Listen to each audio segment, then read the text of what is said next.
Welcome back to another episode of The Magician's Call. I'm Dr. Lahab Al Samurai, and with me today is Edith B. Kiss. Um, she is a holistic mentor, success habit coach, and #1 best-selling author, humanitarian award winner, international speaker. She works with clients to release long-lasting pains, blockages, ancestor defects, and emotional traumas so they can live a fulfilled and joyful lives. Edit was originally a petroleum engineer working in the petroleum industry for 15 years before being a full-time life coach. During those years, she trained to become a Reiki master, a Sikkim healer, and a Karma yoga. Strength her extra senses and worked on several family uh, consol consolation therapies. So, without further ado, Edit, how you doing today? Hi, Dr. Lahab. Thank you so much for having me. I'm doing great. And Yeah. thank you for the introduction. How is London, by the way? How's the weather? How are you guys doing? It's great. It's great weather. We already feel the spring. Yeah. Trees are blossoming, so it's Yeah. awesome. Yeah. Fantastic. You know, what's interesting is that in our first episode, I had Stephanie Strange. She's a musician. She's also a magician. You're a magician. Um, Tell me about yourself. Tell me about your work. Yeah, so since I understand that we are a multidimensional beings Yeah. in physical body, since I Yeah. understand that, and then I surrender to the truth that we are one with the universe, Yeah. and basically I actually can work with energies, then I already started to stepping into the magician mode, Yeah. I would say. And then by time, as I elevated myself, as I learn more modalities and I get into more into my power, then I learned that I am not just able to use the energies which projected to me or being able to transform those energies and being controlled by the energies, but I can also control the energies themselves, like Mm. invoke them and use them on a powerful way for healing for other people, Yeah. basically actually step into parallel realities and using this for our best practices. Yeah. Give us a story. Tell us a story about one of your success stories, your work, one of the stories that stood out for you working with someone. Yeah, I mean, one of the my cutest stories that one day I was traveling from the airport to the city. I was traveling on a bus, and then there was many people around me, and then lady was sitting in front of me, and I've seen that she was in pain. She Yeah. had probably on her knees. She had like a surgery, you know. So I was seeing that she's uncomfortable. She's moving around. She's in pain. And then I asked her, I already started to feel that my hands were buzzing. You know, I was Yeah. sitting in front of her and then I felt I need to help her. And then Yeah. my hands buzzing. And then I actually asked her if I can help, but she didn't speak English. So a friend translated. And then I said, like, I can help you with some healing so you feel better. And she was like, okay. So Mm. then I started to hear her, like the bus was packed with people, you know, but I felt like I need to help. So Yeah. I put my hands on it like for like 10 minutes and then I was projecting the healing energies. And then after like 10 minutes when I felt it's over, you know, I said to her, it's done. So she started to move around her leg and then she was so surprised that the pain gone, you know, and then she was actually full of smile all the way until we got into the city. And then I was also feeling great, you know, that Yeah. I was actually helped someone with the pain. Yeah.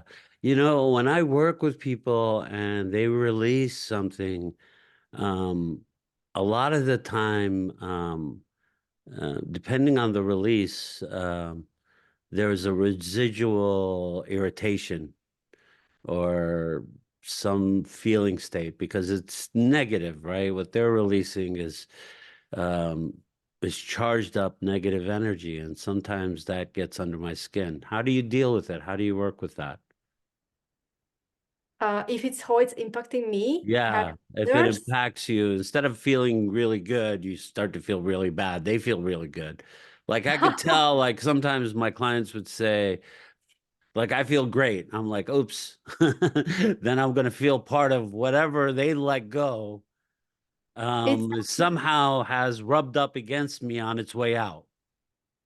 Yeah, so there is different way you can deal with this Yeah, basically. One is like detach completely from the person, so allowing that the energies that to flow towards the person without acknowledging that what you're doing. So yeah, basically surrender to the energies, then yeah, it's not coming back only that way, only yeah, one way.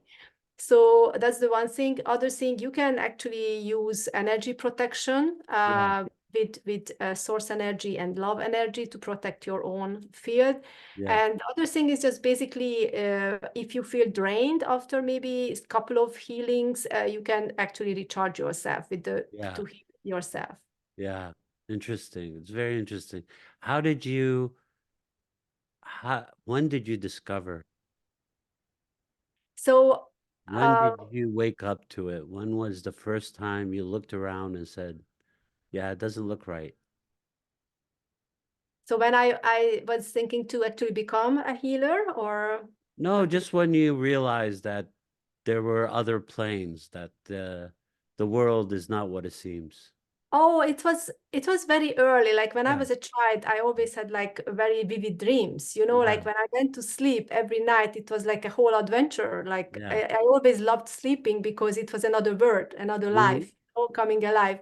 And then in the morning, I every morning I was telling to my mom the stories of my dreams, and then I always ask like, what have you dreamed of? And she was like, a bread, and I was like, okay, and what was happening to the bread? And she was Yeah. nothing. It was just a bread, and then realize that other people doesn't have the same kind of dreams, or Yeah, other people doesn't have the same kind of experiences, yeah, and then it's ongoing for me, like for this more than 40 years now, like yeah, basically every night having those experiences, adventures, yeah, going into parallel realities yeah, basically. So that was already an aha moment back then. But yeah. then I loved Who mythology. acknowledged it for you? Who was the adult in your life who said it's okay to be this way? Basically, my Reiki master, like it was Yeah, way later, like yeah, years later, many years later. So that yeah, was when we consciously stepped into different dimensions. You know, when I yeah, was consciously learning how to step into different dimensions, or yeah, how to actually heal ancestors or other soul family and so on and so forth. So that's when I acknowledged that it's easy to actually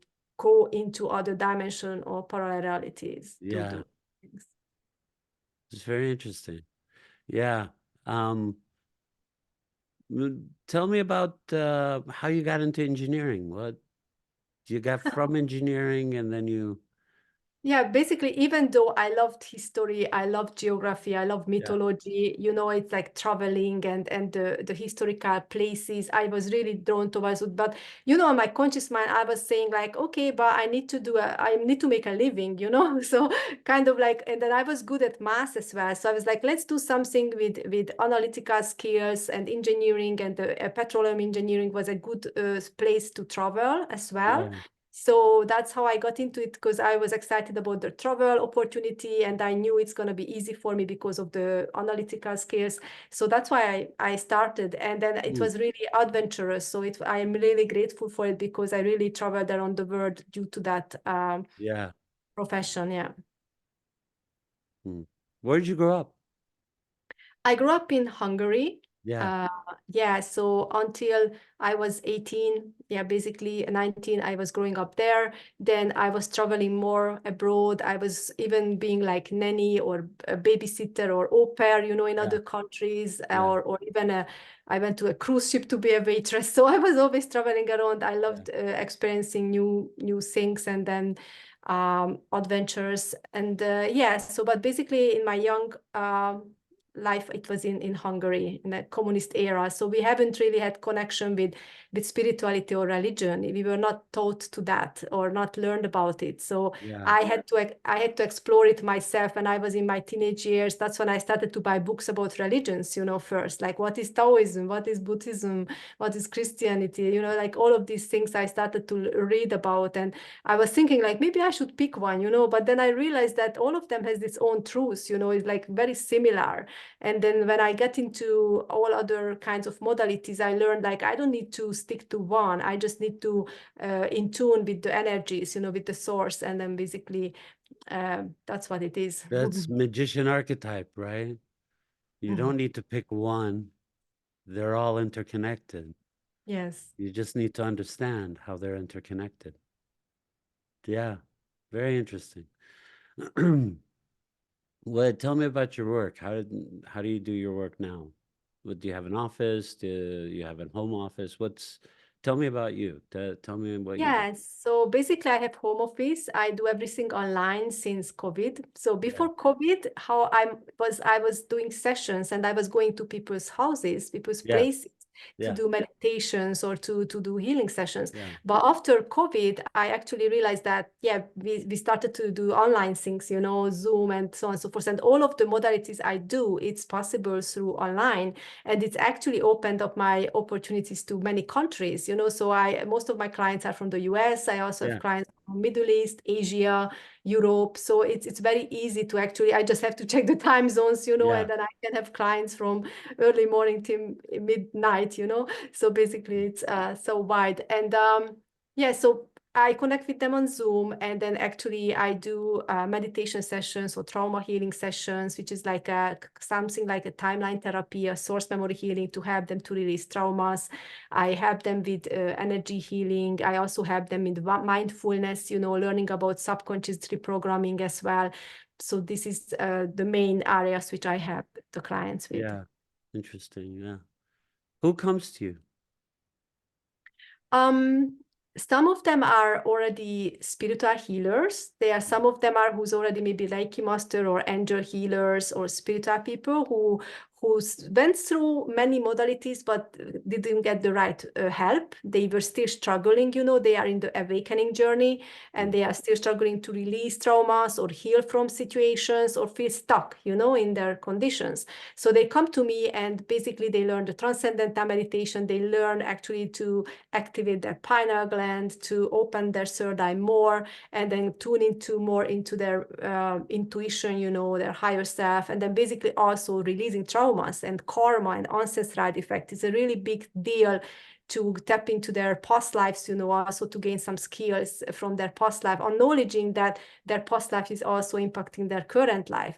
mm, So this is where we tune into. And then I also have a facilitator training, which actually some of these clients were actually wanted to learn these techniques to actually also help their clients with. So I help them to learn it. So it's a certificate facilitator training mhm, that I also do in a group session, but I have one-on-one coaching for this kind of people. And then also I got clients for depression. That's very common, mental health issues, depression, panic attacks, feeling just, you know, unhappy, lost, these kind of things. And I also have many clients who come specifically for trauma release, so abuse trauma or some childhood traumas. They come specifically to release that because they feel anxious, stressed, limited, you know, PTSD after this experience. yeah. Very interesting. Yeah. So it seems like you work with initiation. You're helping initiate people who are trying to find their way as a magician. That's fantastic because a lot of magicians are lost and are not initiated and don't understand what it is that they really should be doing, or they haven't really kind of touched that part of them. They're usually chasing something, but they don't know what is chasing them. Mm. And so Absolutely. you help them understand what's chasing them and where they're going out to chase. So I find that fascinating. So do you have any stories you could tell us or share with us about any client who um, found their way? You initiated them and they found their way and Yeah, absolutely. Like, I mean, I had clients who felt like lost and like they haven't had the vision, you know, they haven't had that path. Many people feel like unhappy in their condition or yeah, unhappy in the situation, but they don't know which way to go. You know, they don't know what's next, and this makes them feel stuck. So yes, I had a client like that, and then we started to do the meditations, we started to do the releases, the healing yeah, processes. And after like a month working with me, she was saying like, wow, it's so amazing. Now I feel empowered. Now I know where I'm heading towards. And then now I know actually that I am worthy, and then I can do all of the things which I'm planning now. And actually I have the vision, I have the intuition of what step to take. So yes, I had this kind of clients. And actually I have a book on the healer's journey. Yeah. It's a coaching book Hold for, it up a little bit. yeah, so Yeah, it's like there this. you go. Yeah. Okay. So it's on the healer's journey. It's Yeah. coaching book for seekers. And as you were mentioning, that helping magicians who are on the awakening and they still Yeah. don't know where they are heading, this book is for them actually. So Yeah. I wrote this back in 2020 and published in 22. And this is actually for helping them to navigate better, to not to get sidetracked on their path, to getting into their light, to become a healer, to become a light worker and embody that, and not to get doubts from their environment and so on and so forth. Fascinating. So, do you have do you tell us more about um, you? Yeah, I mean, I started this coaching like 6 years ago in 2018 when I met my karma guru and I first experienced this transcendental meditation, and I started to have the breadcrumbs from the universe, and it was calling me to London. And it was a very weird experience because I was coming to London for an event, for like a digital marketing event, after I had this transcendental meditation like a couple of weeks later. And I was sitting in the taxi going from the airport to the hotel. And suddenly I started to cry. And I was like, why I'm crying? I'm not a person who's just easily crying. So I was suddenly crying. And then the word came to me, home. And I was like, London, home? I don't even like this city. It was Mhm. very weird. And then I after like contemplated after a couple of days, and then after a week I went home, and then I was still thinking about it, and I was looking for more breadcrumbs, more signs, and they were coming. And then after like a couple of months, I was also doing the training with the guru, and then I already knew that this is it. This is what I have to do. I have to become a healer. A life coach basically, and I have to move to London to establish my business there. That's where I have to go. So in 5 months' time, I'm actually moved there, and I moved here, and I started my business. So it was very profound, very strong calling to do so basically. Yeah. And then yeah, and it was a great journey. So I'm really excited about it. And then I'm always open for to my intuition. I was always guided more by my intuition than by my ego. How can I say, I'm a go-getter, I'm an action taker, like a yes man. Some people call it like yes man.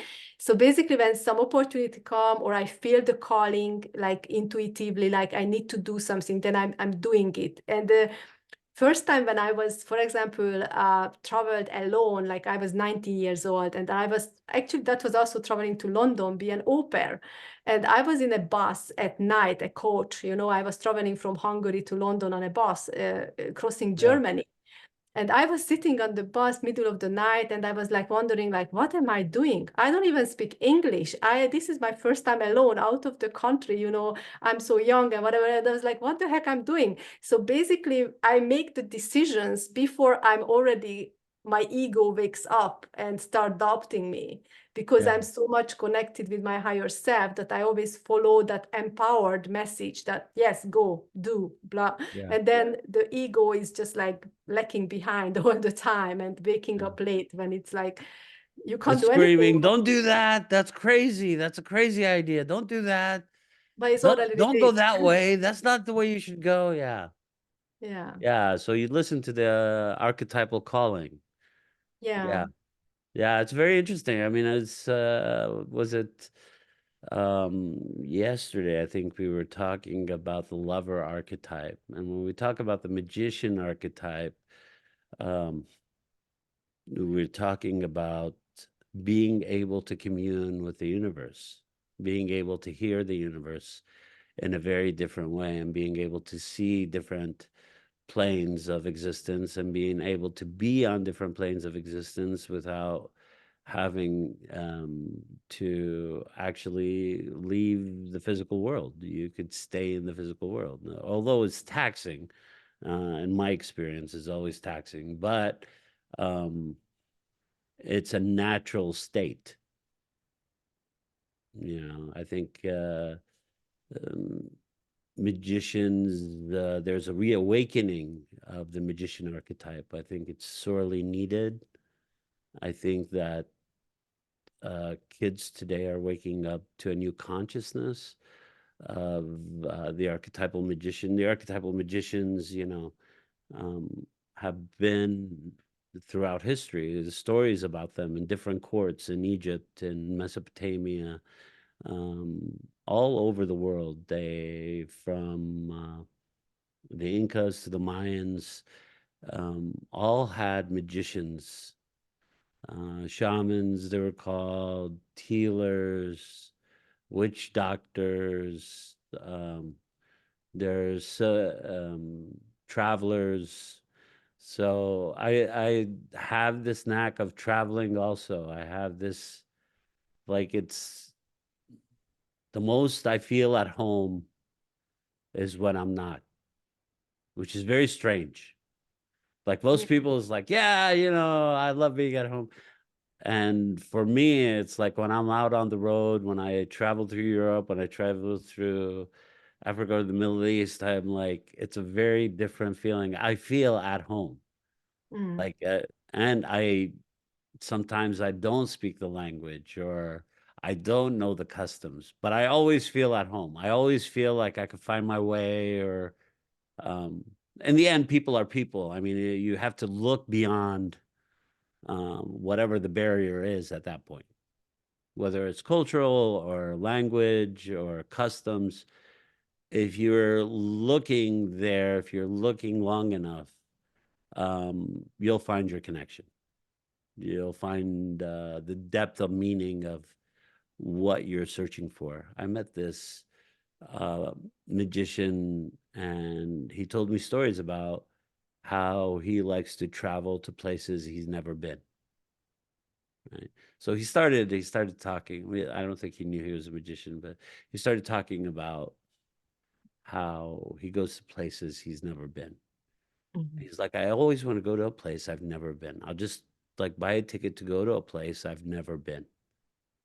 And so what's interesting is like you started talking about the ancestors and you're talking about past lives. And so the energy, right, is all interconnected through our lifetime, through many different lifetimes. The energy comes and it's a wave, right?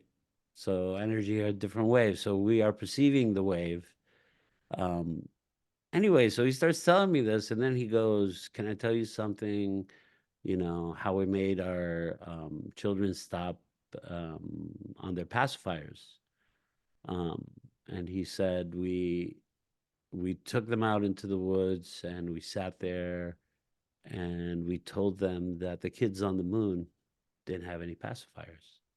And he goes, I had gathered all the pacifiers. I needed them to stop like sucking on them. They were getting too old. He goes, I tied them to a helium balloon and just let it go. And they were so excited. They were waving, saying, here, have our pacifiers.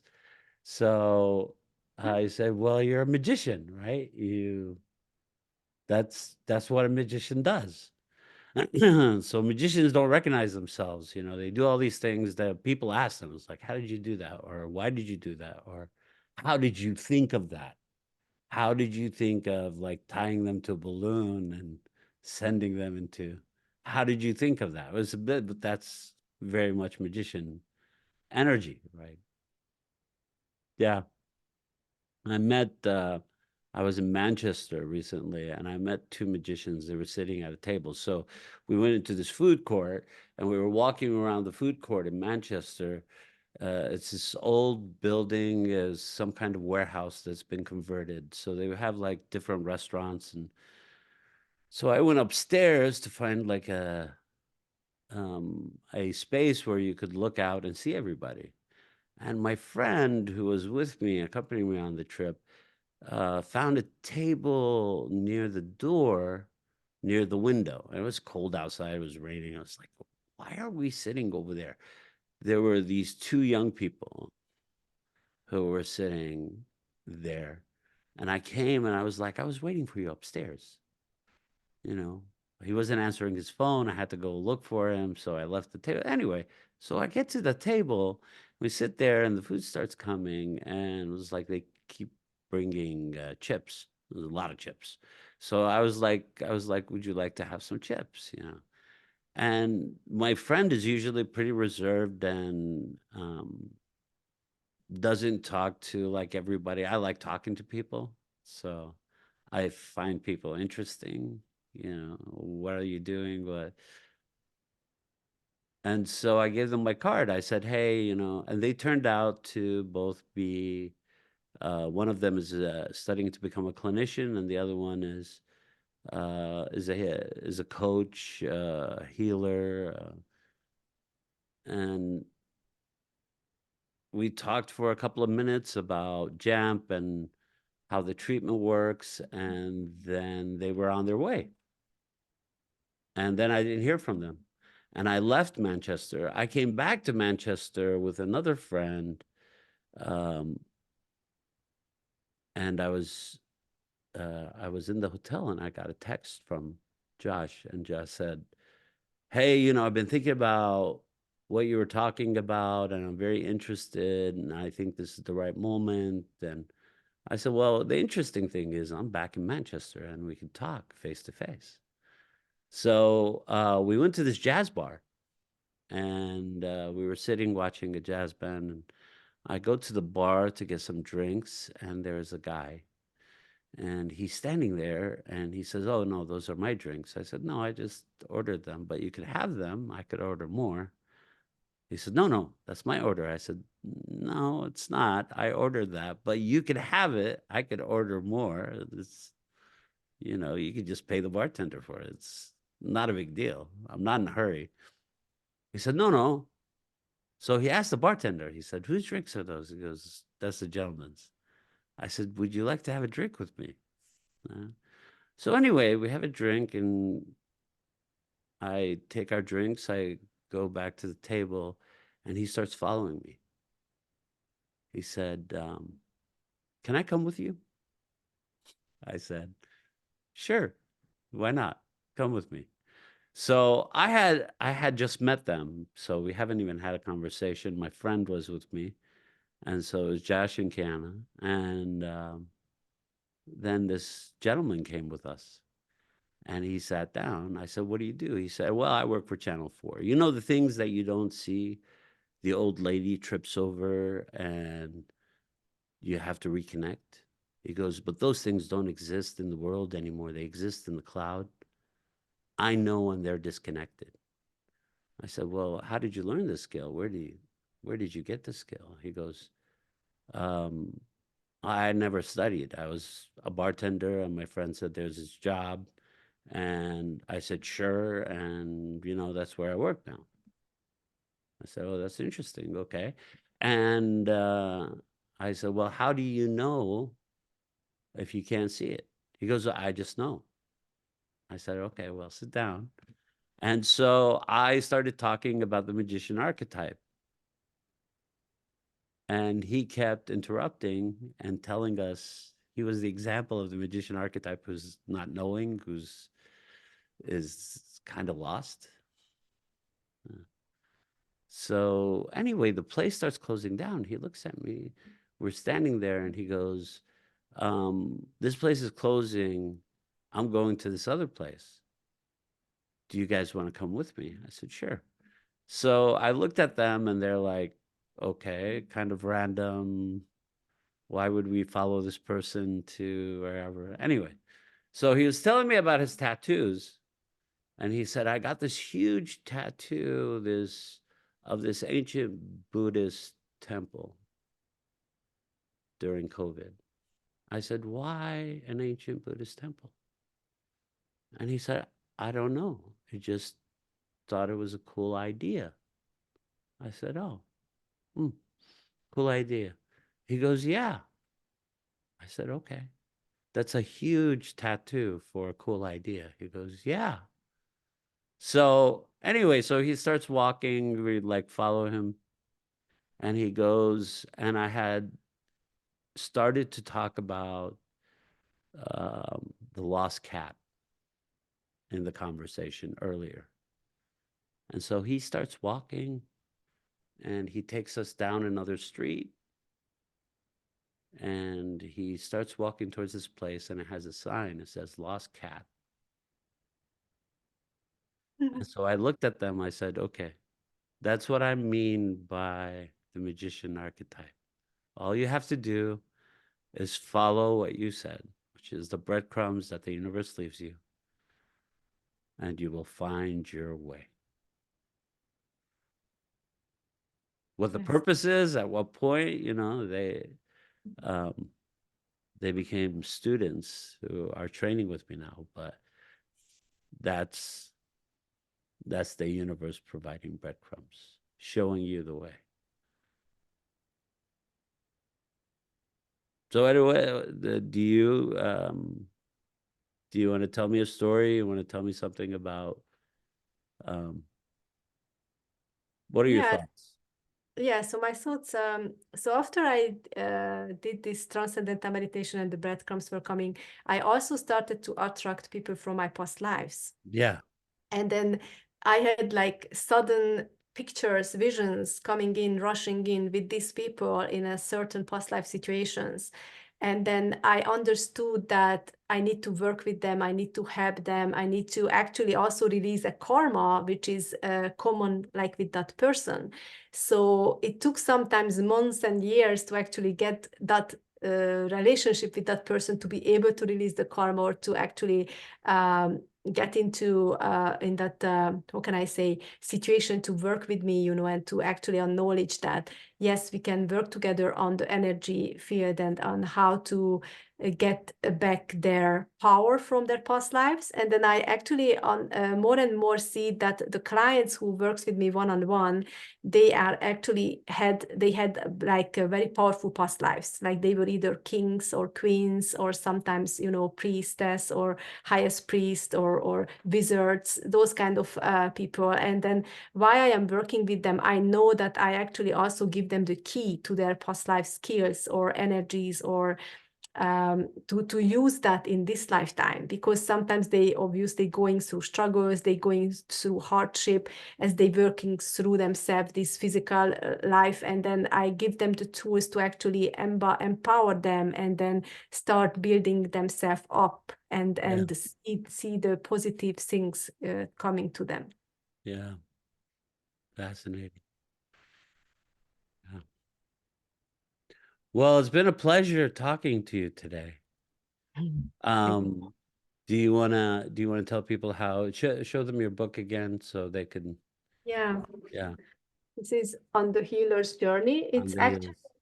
Actually, it's available on any online platform, so they can just Google it and they can find like where is Excellent. the Yeah, easiest for them to order. And also my website is, my name is edithbkis.com. So I have all my social links there. So if they want to go to my YouTube channel, which is Magical Karma Priestess, the link also on my website. yeah, And yep, so they can find all the informations on my website about the facilitator training as well. yeah. We'd love to have you again. Thank you, Edith. Thank you for being here with us on the Magician's Call. Thank you, Dr. Lahaban. Thank you, everybody. Take care, everybody. We'll see you soon.